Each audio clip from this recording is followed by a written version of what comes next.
Un moment de recueillement. Des milliers de personnes se sont rassemblées sur la place principale de Barcelone, la Plaça de Catalunya, pour observer une minute de silence et se souvenir de ceux qui ont été tués lors de l'attentat terroriste.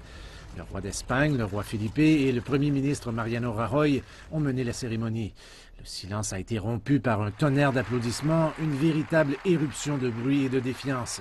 Puis la foule a scandé « No tenim por » ou « Nous n'avons pas peur ». Bien sûr, c'est un moment de respect pour les victimes et pour soutenir les familles et les amis qui souffrent. Et je pense que notre message aujourd'hui à Barcelone, même sous le choc, c'est que nous voulons continuer à être une ville de paix, de tolérance, de démocratie et de l'homme.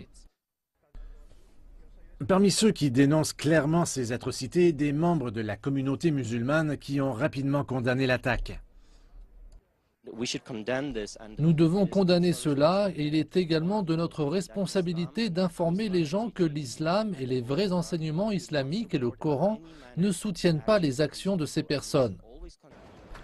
La Rambla, où s'est déroulé l'attentat, a rouvert tôt le matin.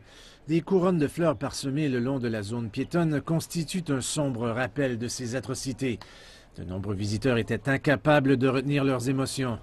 D'autres se rendent compte de la chance qu'ils ont eue de pouvoir y échapper. Sur les visages de tous les gens que nous avons vus, ce n'était que de la terreur. Tout le monde que j'ai vu avait peur. Ils étaient en état de choc et ils étaient apeurés après ce qui s'est passé. Beaucoup de gens ne savaient pas exactement ce qui se passait en dehors du fait que tout le monde était blessé et que tout le monde avait peur. Donc naturellement, nous avons essayé de fuir aussi rapidement que possible.